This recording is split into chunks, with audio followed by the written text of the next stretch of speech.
అబ్బబ్బబ్బబ్బబ్బా, ఆ drill master ఎవరో గానీ నా దుంపతి అయిపోతోంది. ఎవరి మీద అలా చిరాకు పడుతున్నావు? ఇంకెవరండి, మీ పీకల మీద పీట వేసి కూర్చుంది కదా ఆ డ్రిల్ మాస్టర్. అయ్యగారు ఇంట్లో ఉంటే చాలు, అరగంటకోసారి మసాలా టీ ఇవ్వమని చంపేస్తున్నారు అనుకోండి. ఇక్కడేమో ఇన్ని బట్టలు ఉండిపోయాయి. అయితే ఆ డ్రిల్ మాస్టర్ ఆడమనిషినంటావా? కాకపోతే అయ్యగారి షర్టు మీద ముద్దు ఎందుకు పెడుతుందండి? ముద్దు పెట్టింది డ్రిల్ మాస్టర్ అంటావా? దుష్యంతుడు గారు కాదని మీకు తెలిసిపోయింది కదండి. ఇది ఖచ్చితంగా డ్రిల్ మాస్టర్ పనేనండి. అయితే ఆ డ్రిల్ మాస్టర్ ఆడా మొగ నేను ఖచ్చితంగా తెలుసుకుంటాను. లాభం లేదండి, ఆ పని చేయడానికి మీరు అన్ఫిట్ అండి. కేవిట్రా?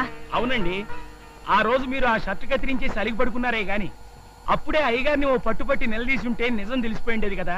దురదేసినప్పుడు గోక్కోవడం ఎంత మామూలో, అయ్యగారు తప్పు చేసినప్పుడల్లా మీ కాళ్ళు పట్టుకోవడం కూడా అంతే మామూలు అయిపోయిందండి. అసలు అయ్యగారు వసుదేవుడు గాడిద గాళ్ళు పట్టుకున్న బొమ్మ ఎందుకుని తెచ్చారో తెలుసా మీకు?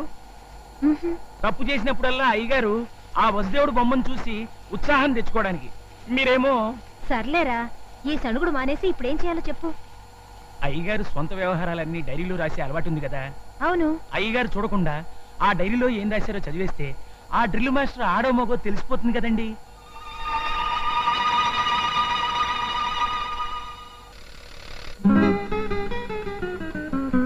అయితే మీరు ఊరికి వెళ్ళక తప్పదా? తప్పదు కాబట్టి వెళ్తున్నాను స్వాతి. ఎన్ని రోజులు? 168 రోజులే కాదు, గంటలు. అంటే ఖచ్చితంగా వారం రోజులు. ఉద్యోగరీత్యా నేను ఎన్నోసార్లు క్యాంప్కి వెళ్ళాను, కానీ ఈసారి ఎందుకో చాలా బాధగా ఉంది. అయితే ఏదో కారణం చెప్పి వెళ్ళడం మానేయండి. అది కుదిరితే ఇంకే, కానీ అంతకన్నా సూపర్ డూపర్ ఐడియా వచ్చింది. ఒక వారం రోజులు సెలవు పెట్టి నువ్వు కూడా నాతో పాటు వచ్చాయి.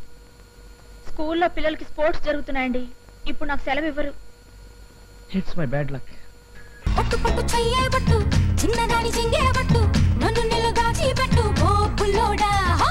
కట్టు కట్టు చీరే కట్టు ఉంటే చూపు దూరేటట్టు నోరు కాస్త ఊరేటట్టు ఓ బుల్లమ్మ.